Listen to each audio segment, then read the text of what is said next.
What is good, everybody? This is Shinjitsu 369 hitting y'all with a Dokkan video. And today we have another Super Battle Road that we are aiming to complete with the Universal Survival Arc. Now, one interesting thing that I'm really excited to be doing in this specific run is we don't have a full leader, right? We don't have no Kakarot, we don't have no Jiren, and we definitely don't have no Hit, who would actually probably be the most helpful on this specific team that I'm running. But I do believe that we'll still be able to get through it with the double Grand de Chateau / Ribrianne lead. So first thing I did was pop a snake just to get a little bit of health back. And here we do have Grand de Chateau on rotation, just to talk about the rotations real quick. So I'm kind of just running one on each rotation because we're lowering everyone's attack and defense by, I believe, 15%.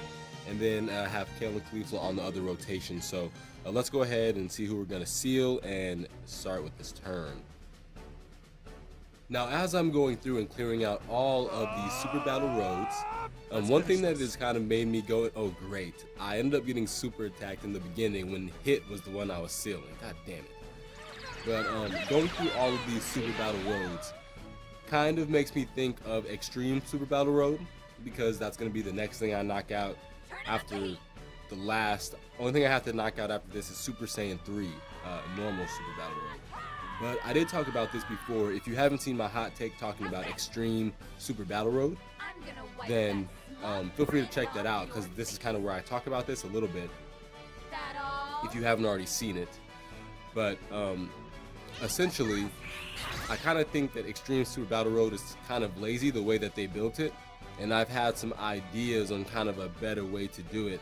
And nice, got a couple more attacks there. And even when I think about it more, I think that there's many ways that we could revamp it, right? Oh gosh, let's see if we eat this.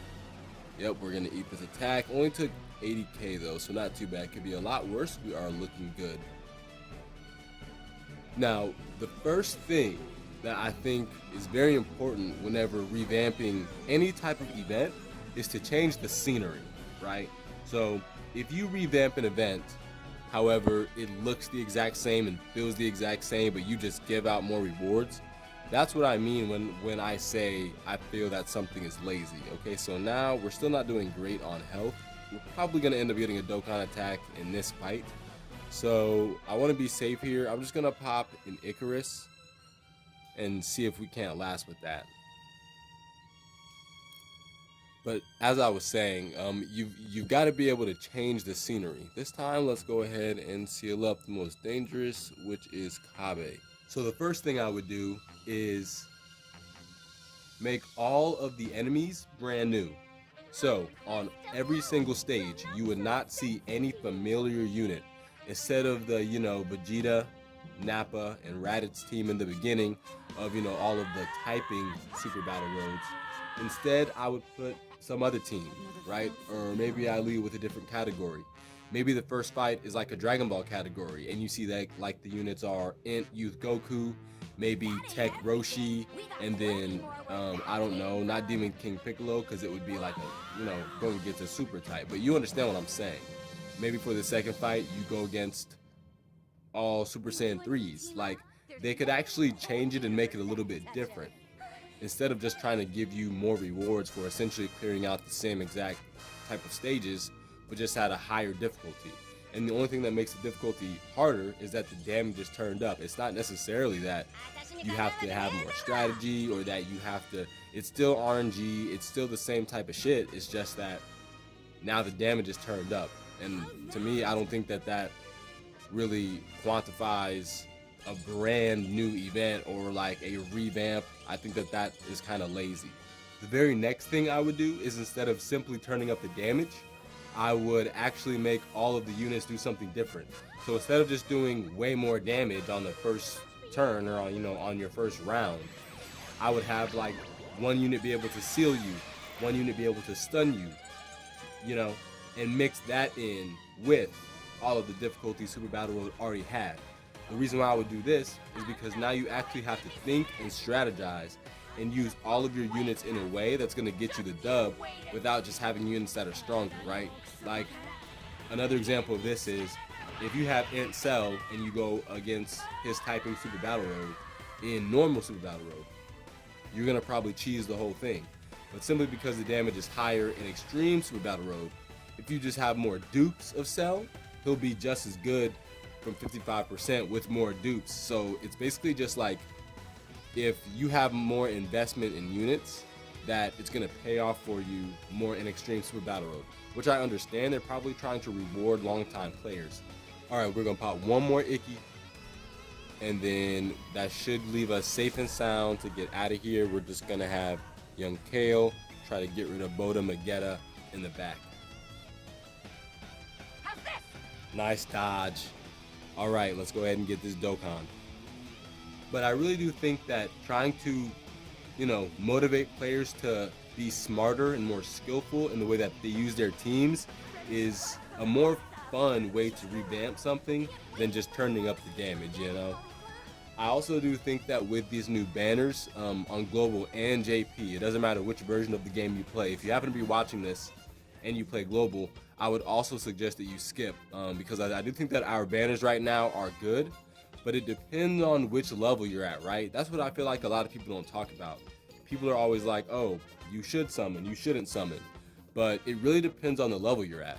So if you're at like a minnow level on Global, I still wouldn't summon on Android 13. I don't think there's enough value on Android 13's banner for it to be summoned on either version. But of course, everyone should do what they want. Maybe Android 13 is your favorite movie boss, so you gotta summon for him, which I completely respect, right? But in terms of overall, right, if you are a minnow on Global, that banner still probably doesn't have that high value for you. If you're a dolphin, once again, this is on Global. I can't see at any level this Android 13 banner being worth summoning on. All right, looks like Ribrian's gonna get us out of here. Now on JP, we do have Kaioken Goku's banner. We have Future Gohan on the banner, Hit, Jiren, 17, a lot of returning units that we all know and love, right? Now, on the minnow level, I will say this banner could provide a lot of value for you, especially if you don't have a universal survival arc unit. However, Golden Week is right around the corner. That same type of celebration where we got Trunks and Zamasu last year, that's coming up very soon, as well as the legendary banner. So I do think even at a minnow level, depending on how many stones you have right now saved up, you're probably still grinding stuff as a minnow, like myself. It might be worth it for you, maybe 50 to 100 stones, depending on, like the units that you need. But on a dolphin level, you most likely have all the units except for Kaioken Goku. However, to do all of the universal survival arc content in the game that requires the units, I will say there are ways around getting a category leader. But as I was saying, as a dolphin, probably the only unit you would need from that banner is maybe Future Gohan or Kaioken Goku. So it still may be worth it to summon for you, maybe 50 stones, but as a dolphin, you probably have more stones laying around if you're purchasing more stones, so it may be worth a couple summons for you. Obviously, whales, it's not going to be worth it for them at all because they have all of these units anyway, at least most of them at a high dupe level, if not rainbow. So it doesn't really make sense for any whale to be summoning on this banner over on JP right now, and I understand why you wouldn't want to do it. However, on a minnow and dolphin level, on JP at least, I do think that there is some value in these banners. I did go in myself, only 50 stones, and I've thrown a couple 5-stone singles, but I'm not really planning to summon anymore. I'm just going to start saving for the next celebration because the only reason why I would summon on this banner is to pull Jiren, Hit, or Kaioken Goku, which really, I don't even care which one because you can run the other one as a friend, no matter which leader you use. So I would like to use any of those. However, it appears as though I will be able to complete, Super Battle Road, Legendary Goku event, all the things I need to complete. I should be fine with this team here. Looks like that the girls can take care of it. The goddesses don't need no man. They don't need no leader. They got it. Here is Brienne de Chateau's transformation and young Sailor Moon. So let's see if we can't actually take everybody out here. I almost wish I would have got the Dokkan attack here. Of course, make this really easy, but I digress. One other thing I think is important with the World Tournament is I think that in the preliminaries, they should shorten the map and also only force you. Oh my God! I hope we don't take this L here. But I think that they should that they should also not force you to win 3 times. I think that they should only have you win 2 matches, and that should push you into the next one. That way you save a little bit of time. That's the whole thing. I think they need to shorten the time of the World Tournament. So we have, or like not shorten the time, but basically shorten the length it takes to complete all of them and grind it. That way it's a little bit more enjoyable for us, and when we do have to grind it for all those missions, it's not so stale. At least, you know, that's just a couple ideas. Let me know in the comments below if you have any ideas for revamping Extreme Super Battle Road or the World Tournament, because I'm really interested in hearing you guys' ideas. The stuff has got to be revamped. We have Kale and Khalifa here just cheesing us through this whole thing. We're so thankful for our girls, for our goddesses, man. Take care of them, appreciate them. Nice dodge. I really love this Kali for me, with her dodging, her countering. She does everything, man. Yes, look at this perfect example. Don't touch my body, and it's a crit. Let's go. Don't touch my body, Porisa. So basically all we're doing here is keeping these men sealed. This time we're gonna try to use all of our energy to take out Frieza, because we do want to leave Vegeta as long as Kale and Khalifa are here, because they are going to get extra attacks because Vegeta is an enemy. We haven't popped any items, so this could be really bad. There's an attack. There's a high chance we could take that L. Let's see what happens. Only 100k. Not bad, taking double digits now. We're gonna seal up 17. I'm not nervous here. I know the girls can do it. The friend Ribrianne is 55%. My Ribrianne has 1 dupe. I think we should be able to take care of this. Here, Kefadai is at 1 million. 120% lead. Very helpful. Did not need the 150% lead. Does not seem like I need the 170% lead. I'm really excited for this Easy A Rage Trunks. It's been a long time coming, and man, they got to go all out with him. They got to give him 20% per orb. They got to give him everything and just go crazy. I'm actually, though, because of the state of my current box, I'm more excited for Int Golden Frieza, because I need like one more really good Int unit to throw on my Extreme Int team to take out that Extreme Super Battle Road. Our defense is looking good this turn, so we're going to go ahead and try to take this Frieza out.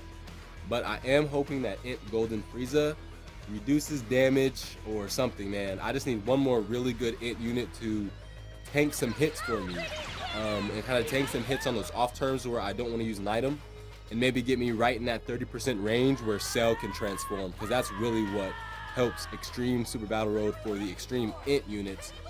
Really helps you. It's Cell's transformation. You get a free heal and way more damage now, and then once you get down to one enemy, you got active skill. You can get double active skill. It's very good. It's very helpful. Now, one thing I think is weird, now it's not over, but man, Akatsuki, bro, you gotta make up your damn mind. No easy area. This is a perfect opportunity for an easy area. Why won't you awaken my universal survival units right here? We have Kale, who's just a UR, the supportive Kale, and you know, we've talked about her, and she's great. I love her. I think they should awaken her. My girl Kale needs an awakening. I mean, they've been doing all these easy areas for all these free-to-play units and some not free-to-play units, and I think that it's good as long as it's accompanied by a normal Easy A.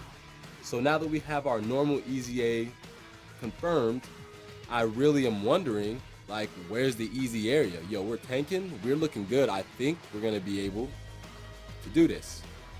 And now that we're here, you know, back revisiting the Universal Survival arc, it just makes me realize how many more extreme units we need from that. Like, we don't have an Ani Raza. I mean, I think it would be cool to have like an all extreme types plus 100% type of unit that's an Ani Raza card, right? We don't have any of the standalone of Bergamo's brothers. There's a lot of units we don't have. We don't have that guy who can, like, it's kind of like a Power Ranger. He could change his suit and he gets stronger. Like, it was like a Power Ranger meets Shinobu Sensui. Speaking of Shinobu Sensui, if you don't know who that is, that's from Yu Yu Hakusho. I love Dragon Ball. It's my favorite anime, but my Tide favorite anime and slash manga, Hakusho, man. If y'all are watching this, you have to be a passerby. If you don't know anything about that, check out Hakusho, man. Hey gun! That's just, you know, spirit gun, man. Can't get enough of that either.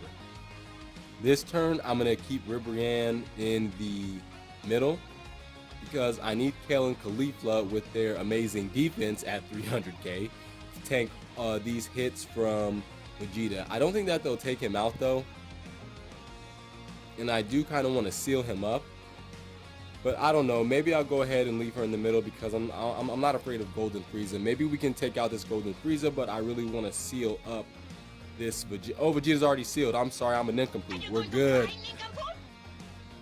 I am interested to know what you all think.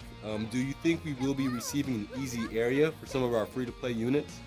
I'm also sad that there's not more awakenings. I was really expecting and hoping for a story revamp to kind of give us maybe some more units or just basically more stones. At the same time, I'm kind of glad that all of them didn't get revamped because I was able to get basically all or a lot of free-to-play stones from those story events.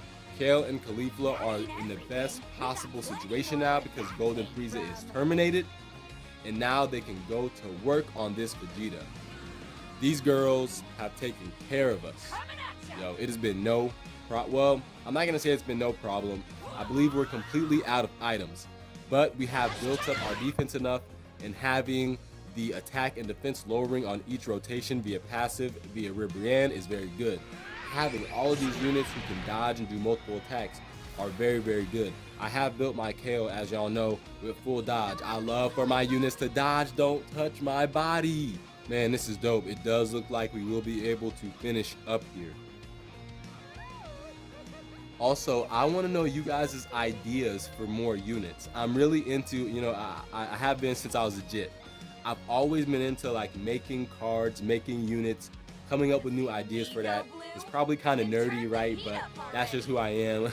I've always liked to do that. Like when I play Yu-Gi-Oh, I love to make cards and have fun with stuff like that. So with Dokkan, it's basically just as fun for me. So I'm interested to know what y'all think. Like, which other extreme class units do you want to see from the Tournament of Power? I'm really hoping, and it doesn't appear that it's going to happen now, which I'm happy about.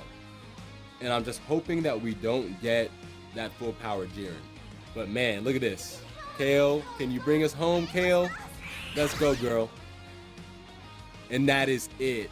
Universal Survival Arc Super Battle Road is completed. We didn't need no man. We didn't need no leader. This was a ton of fun, man. I would love to know what you guys think about this. And the question of the day is going to be, which of the extreme class Universal Survival Arc characters would you like to see come to Dokkan as a unit? Please let me know in the comments below. Thank everyone for your support. Had a lot of fun doing this, and I look forward to talking to you soon.